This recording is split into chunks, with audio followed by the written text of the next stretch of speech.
Hi everyone, welcome back. My name's Morgan. This is my channel Pisces Paperbacks, and today I am starting a vlog. And you know what?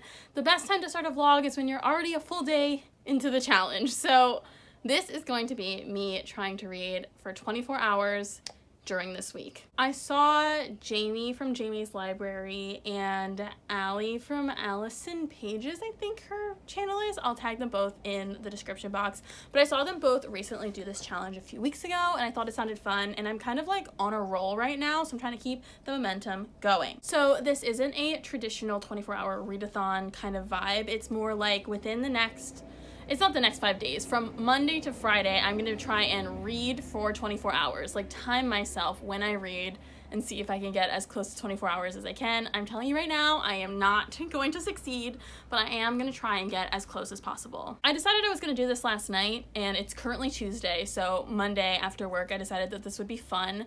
So I kind of wasted some time. I could have probably started Monday morning and gotten a little bit more reading in before work, but you know what? Who cares?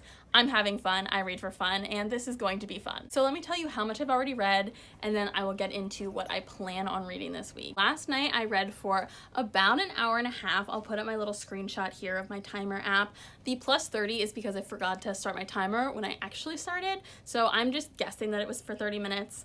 And then today, including before work, and then like a minute or two here or there during work, and then on my walk home, I have read for like 2 hours so far today, which is a lot more than I expected. It's probably because I'm very much interested in what I'm reading right now, which brings me to my next topic, the books. Last night I read the Heartstopper yearbook during dinner. I didn't think about timing it, which is the 30 minutes that I added, and I thought that this was going to be kind of it is a companion to the Heartstopper graphic novels, but I thought it was going to be more of like the alternate universe one-shots and additional like mini comics that Alice Oseman had posted online that I've seen some on TikTok. Turns out that this is more of like a nonfiction behind the scenes where she has like little profiles of her characters and a little bit more about like the development of her art style, and it was very cute. It was a little bit more like, there are mini comics in it and there are some new illustrations that were so cute. I did like love it, and if for a book that's for a graphic novel that's less than 200 pages, like I really took my time looking at the pictures and like reading all of Alice Oseman's little comments. So it did take me 30 minutes to read, even though it's significantly shorter than the actual graphic novels, and I read those in probably half an hour each. But I did have a really good time reading it. I thought it was very interesting. I can't wait for volume 5 to come out later this year. It's going to be so cute. That's the first thing I read last night. And then I started a new duology from Kindle Unlimited. I saw this recommended on Twitter and just picked it up kind of without reading the description.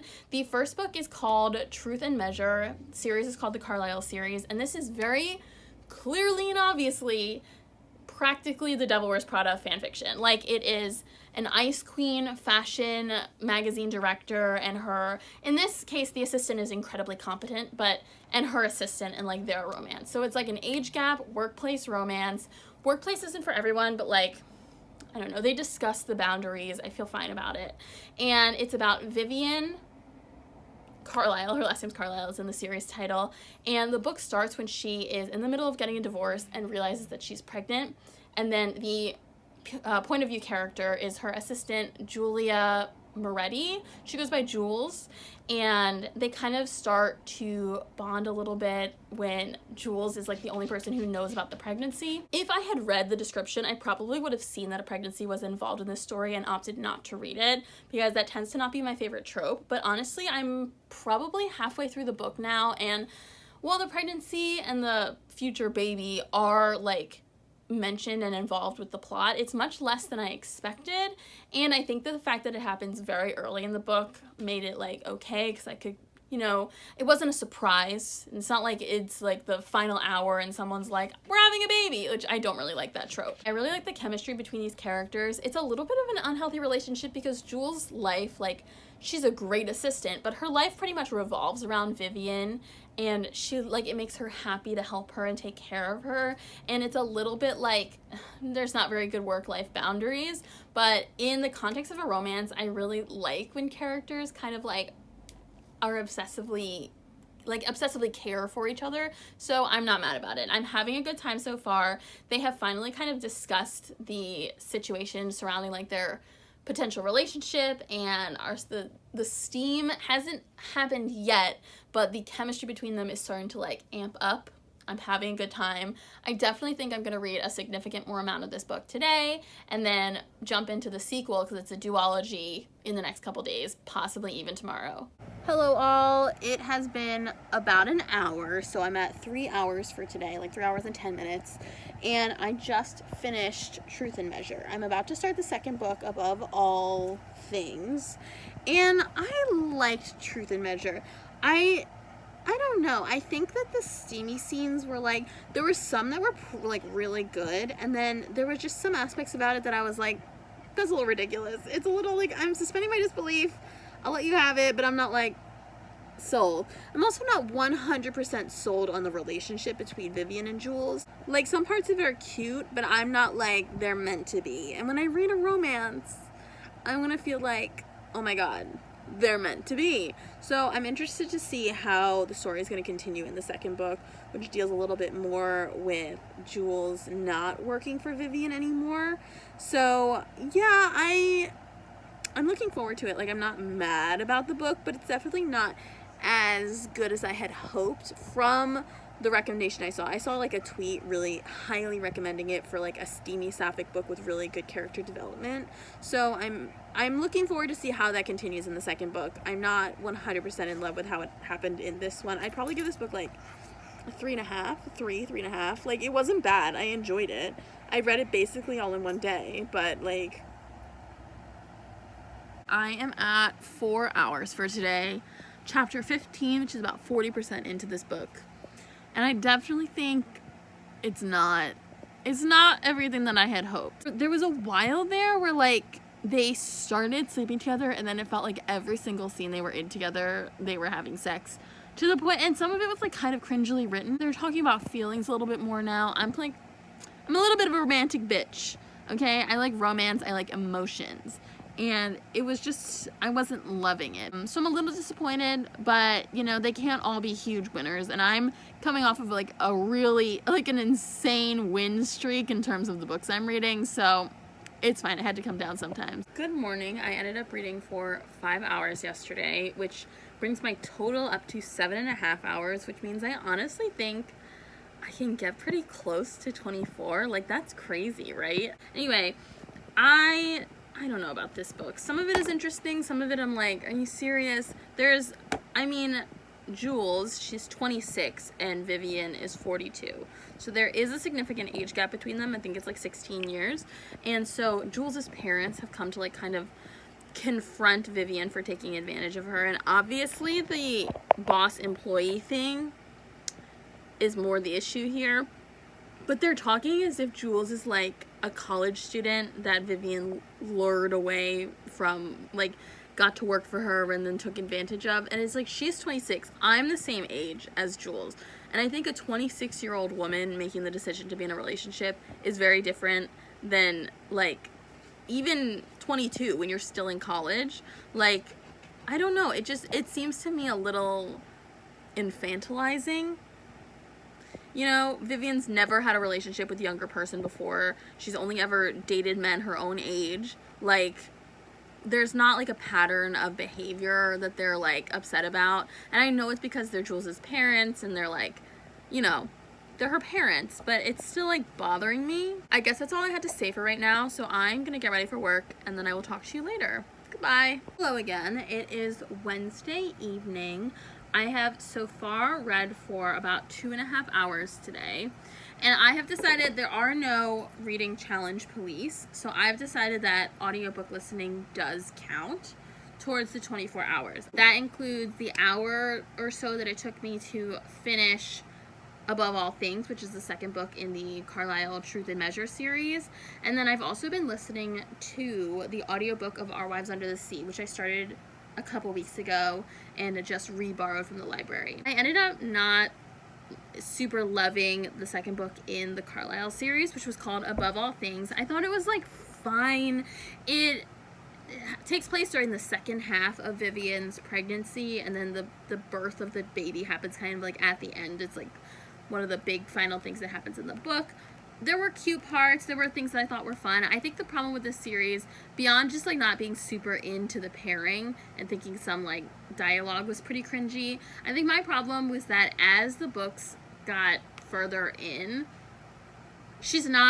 Jules isn't Vivian's assistant anymore, and one of the things that I really liked about the beginning of the first book is like hearing the insane crazy things that Jules was doing to be a good personal assistant to Vivian, and like how competent and how prepared she was, and like how like coordinating things, and like the actual office work that she was doing, which is described a little bit in the first half of the first book.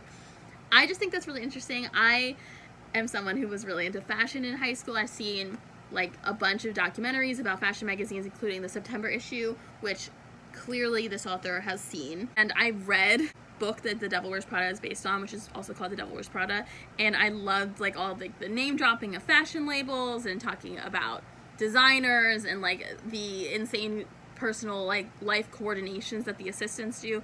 I enjoyed that aspect of it, and so as this book kind of went away from the workplace romance aspects of it, I kind of became less interested. Then I'm now over halfway through Our Wives Under the Sea by Julia Armfield.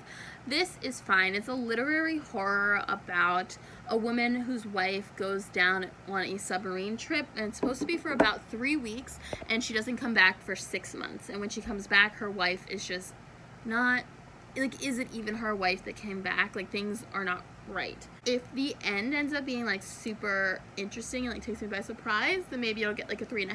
But for now, it's just honestly maybe not my type of book. I think the premise is really interesting. I think if there was another book that had a really similar premise and went the more genre horror route rather than this, which is definitely like literary, emphasis literary, and then like it just happens to have this kind of ambiguous, speculative, weird, horror-esque plot, then maybe I would enjoy it more. So if you have any recommendations for They Came Back Wrong as the trope for, honestly, any horror book, it doesn't have to be underwater, it could be from space, it could just be from going missing, I would love to hear it. Hello, I finished Our Wives Under the Sea a few minutes ago. I am currently at 3.5 hours for the day. I don't know what I'm gonna rate that yet. I'll hold off on telling you. What I'm gonna do is read Nona, work on Nona the 9th right now. Here we go. And then I think tomorrow when I start my next Kindle book, I am going to read The Last Final Girl by Stephen Graham Jones. It's fairly short. It's written in like a screenplay style, so I think it's also going to read quickly. And I'm kind of coming out of my romance moment, and I think I want to read something a little gory.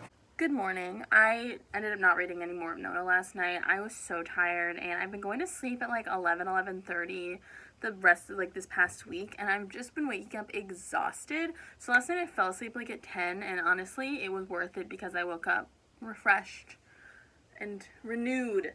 But I have started The Last Final Girl by Stephen Graham Jones. This is a pretty direct like slasher movie satire. It's written in the style of a screenplay almost, so I've seen some reviews where people were saying it was really hard to get into the flow of that style of storytelling, and I think because I knew that it was going to be written like that, I didn't have any trouble like transitioning directly into the story. Kind of like Scream, how the first scene is like an incredibly violent murder, and then it cuts to like the high school reacting to it after. So it's like similar in this book. It starts with the final girl facing off against this killer who has killed a bunch of her friends.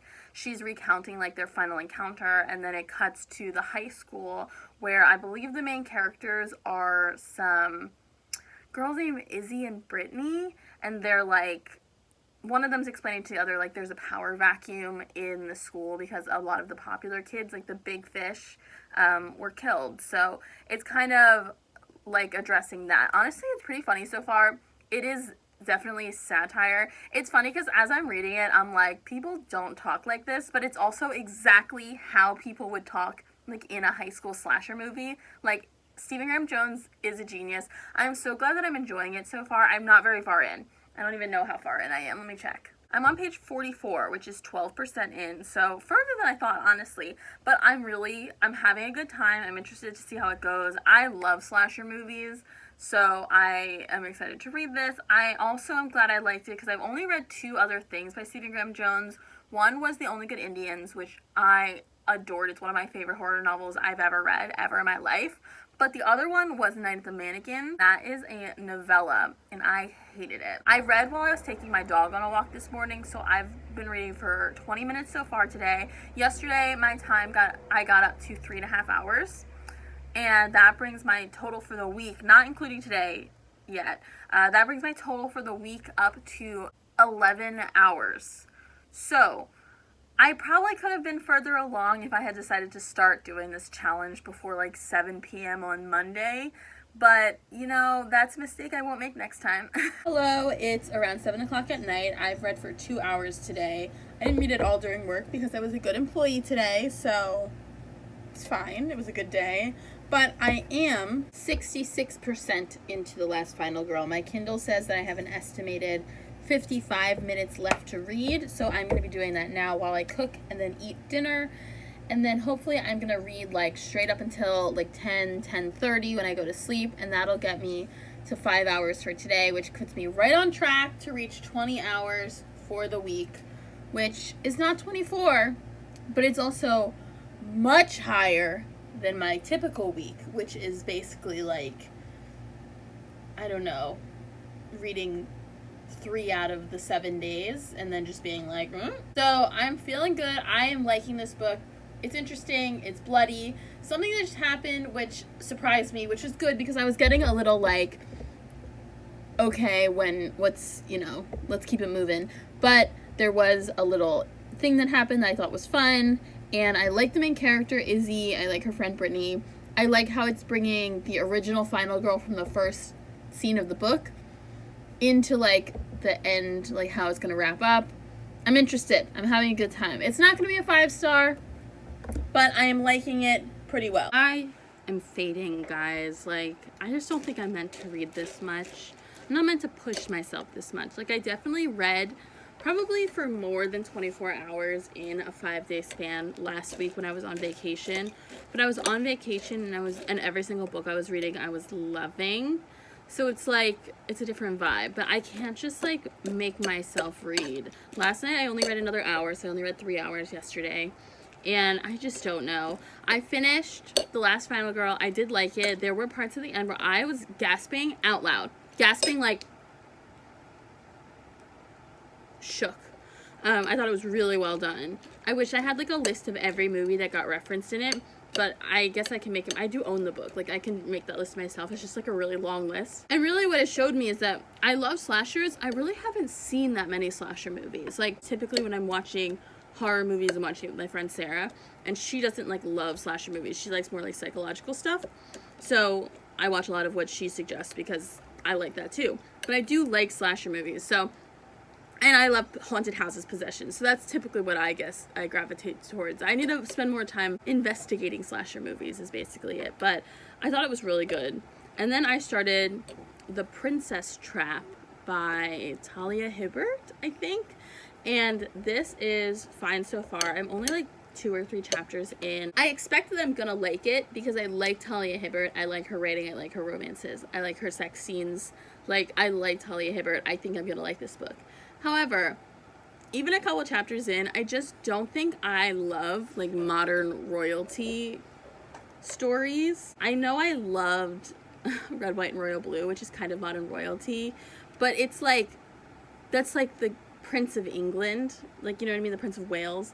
This is like a made-up Scandinavian country, and I think like fictional modern royalty is just not my vibe. I don't even like it in fan fiction that much, so that really tells you something. It's about Cherry and Reuben, and Cherry is like an admin at this very exclusive private school, and Reuben is this prince from a Scandinavian country who's like trying to find a school that he wants to sponsor, and they meet when he's like doing a tour of this school, and he like asks her to get lunch with him, and there's a very immediate sexual chemistry. I think what's gonna happen, if I remember the synopsis, they are gonna get caught in public somewhere, or spotted, and because he's had some sort of previous scandal that we haven't learned about yet, I think they're gonna have to pretend that it wasn't like a one-night stand or casual thing. They're gonna have to pretend they're seriously together in order to make it look like they've been seeing each other for longer. You know what I mean? Today's the last day. I'm gonna be reading as much as I can, and then probably taking you with me as I get ready to go to a Taylor Swift party tonight. And then I will say goodbye, and we can see how much I read during this week. I think I'm up to 14 hours, which is like a lot. Okay, let's get into it. I was not in the goddamn mood to read today, and I think you could tell from my clip this morning. But you know what I did? I wasn't in the mood to read. Maybe I'm just getting burnt out. Maybe I just wasn't feeling my book. But you know what I did do? I opened up AO3, and I read fan fiction for 4 hours. And it counts because I'm reading. I don't care if it's on a book that I can log on my spreadsheet and put on Goodreads. I'm reading with my eyeballs, words on a screen, and I've been reading for 4 hours today, which means that I'm going to end this challenge like 17 to 18 hours total for the week, which is pretty good to me. I'm about to make my dinner, and then I'm getting ready to go to the Taylor Swift night. It's at a bowling alley called Brooklyn Bowl, Philadelphia. I was gonna go with my friend Julia, but she has been having some migraines, so she was like, I can't go, but if you have a friend who wants to go, I can send a ticket. So my friend Sarah is gonna go with me. We're gonna hang out and talk about Taylor Swift and listen to Taylor Swift, and it's gonna be delightful. I haven't read any of the Princess Trap today. I read Supernatural fanfiction. No, I'm not gonna tell you which one. And I'm gonna wrap up this video. Elsa, what the hell are you doing up there? Anyway, I'm gonna wrap up this video tomorrow morning. I feel very happy, and give you like the final numbers on like how I read and stuff. I feel very good about it. Today was a good day. I had a good day. I love fan fiction. I love reading fan fiction, so feel good. I love that I like did not take any video last night. This Taylor Swift party was so fun. It was at a bowling alley, and I honestly didn't know if there was gonna be bowling, but there ended up not being bowling.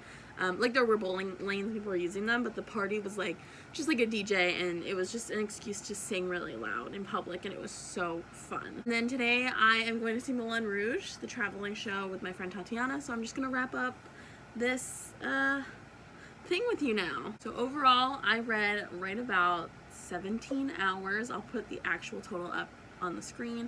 I'm so proud of myself. I think I'm just like not built for marathon reading like that, so I think I did a pretty good job. But I'm just gonna go over what I read with you. So I finished 4 books. I finished the Heartstopper Yearbook, which was really cute. It was more nonfiction-y than I expected. That only took about half an hour. And then I read the Carlisle series, which was Truth and Measure, and then Above All Things, and then The Last Final Girl. I think I'm settling on 3 stars for Truth and Measure, which was the first of the 2 romance novels in that duology. I thought that one was a little bit more interesting because I enjoyed more of the first half with more of the actual fashion assistant stuff. And I'm gonna give 2.5 to the second one, which was like, it was a romance, it was fine. I didn't really like it that much. And then The Last Final Girl, I thought the end was so twisty and violent, and I'm gonna give it a 4 star.